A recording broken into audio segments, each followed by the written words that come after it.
Good morning, Tarot viewers. Welcome to our Timeless Oracle reading. Our card for today belongs to the Cosmic Reading Cards and is entitled Compassion. Now, if you look at the picture, what you see here is a person looking straight at you. The picture shows, the picture speaks speak very spontaneously. I mean, when you look at the picture immediately, what draws your attention is the pair of eyes that looks at us. And from this pair of eyes, you can see some rays emanating from the head, as if sending messages, towards us. And there's a whirl. The hair is disheveled, but in such a way as if it is full of energy. But the one that really touches us is the eye that looks at us, as if the person is saying, I see you. I understand you. I know what you are thinking, something like that. I guess this is what compassion is. Being one with the person. They said the word compassion literally means to suffer together. I guess compassion is the awareness that we are interconnected with the rest of the universe. And when you're interconnected with the rest of the universe, what others are feeling, you feel. What others are thinking, you also can think of. You somehow know them, you somehow know how they feel. There's a certain oneness. If they are in pain, you are also in pain. If they are happy, you are also happy. It's the interconnectivity that we have with the rest of the universe. And I think the one that connects us is the spirit. We are interconnected with each other through the spirit. Those who are a little bit more sensitive, like the empaths, they tend to sense the energy to the point that the anxiety of other people, they also feel as part of their anxiety. That is why sometimes empaths need to have greater discernment. Because sometimes things are going well in their life and yet they feel uneasy. Right now, I also feel a little bit uneasy. I don't know why. But things seems to be going well in my life also. It's like that sometimes we need to discern whether the anxiety that an empath feels is actually their anxiety or the anxiety of the energies of the people, the anxieties that they feel in the energies of the people around them or the energies of the people who are attached to them. Because sometimes even if a person is far from you, if they are somehow attached to you in the energy sense, what they feel, an empath can also feel.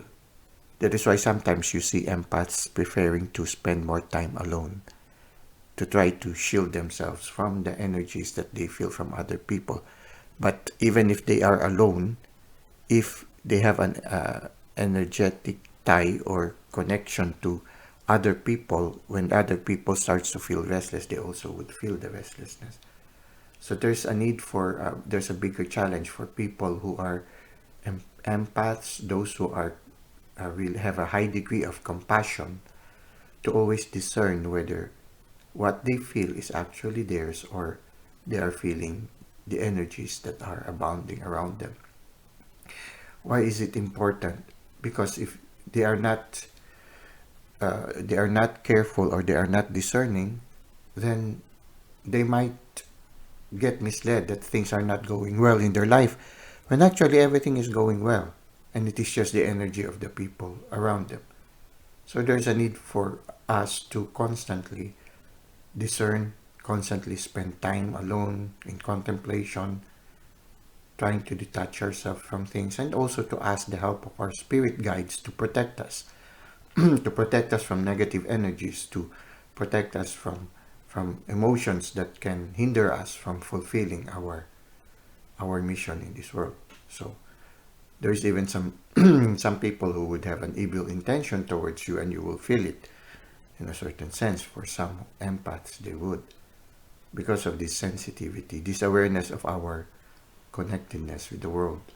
But it has an advantage also, because an empath has the capacity to reach out to people, to understand what they are doing, and sort of enlighten also through them, through the help. The universe uses these empaths also, or the spirit uses these empaths also, to help other people find their way. Because somehow the empaths understand what they are feeling. And through the empath becomes a vehicle or a medium from the spirit in order to guide those people who are affected. And so most of the time, empaths also become light workers. They are able to show the light on the path ahead. They are able to guide people or help them, especially when the empath already experienced what the others are experiencing. The wisdom that they've gained, the wisdom that the universe have revealed to them in the experiences that they've had in the past, helps other people, helps other people find their way. Their advice or their presence, sometimes just their mere presence, shows a light on the path ahead. So really, it's I think all of us are also called to increase in compassion, because all of us have a lot of experiences that are unique, and these experiences can enrich other people's lives and enrich the universe. So there is a need for us to grow in compassion, all of us. Now let us try to read the description on the handbook about compassion.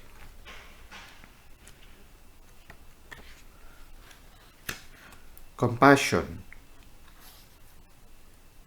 Love and compassion towards others starts with love and compassion towards self. It's true. I mean, how can we love if we haven't loved ourselves? There's a need for us to love ourselves. That's why also there's need for us to nurture ourselves constantly.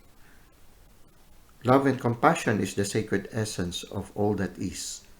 It embraces us without condition or judgment, and assists us to grow and evolve to higher states of conscious awareness.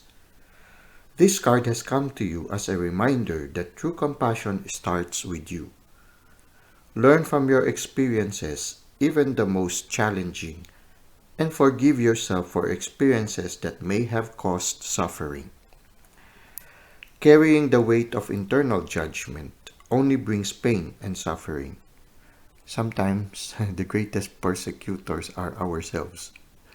Uh, when people starts to praise you immediately, you have immediately a negative dialogue. Sometimes we have immediately a negative dialogue to counter the praise that we receive. Maybe there is a need for us to be conscious of this one also, and to learn to say thank you and appreciate that other people appreciate also the good things in us. Okay, let us continue. But when you have compassion and love towards yourself, forgiveness expands towards others around you. Okay. Forgiving another can be the hardest test of all, especially. Okay, as if it's confirmed. Forgiving another can be the hardest test of all, especially when the hurt that they have inflicted has cut deep and the buried wounds and emotions resurface. It is natural to want to react with spite, bitterness, and rage. It's even more natural to want to put up walls of protecting from further pain. But when walls surround one's heart, they halt growth and the ability to manifest a reality of choice. Nice insight. Dear one, if you have found yourself in this predicament, know that this is your time to react differently. Choose forgiveness, compassion, and love. Don't close your heart and build walls. This does not serve you. It takes you further away from your truth. Choose love. It is through love that others will come to see themselves with more light. This does not mean you should stay in a situation where you're being mistreated or where boundaries have been crossed. You can move away, from a situation that does not serve your highest good, with love and compassion still in your heart. Affirmation: I am filled with thoughts of gratitude, compassion, forgiveness, and love. Associated chakra, the heart chakra. Well, that's it for now. I hope that as this reading or this timeless oracle has resonated with you. Until next time, have a great day.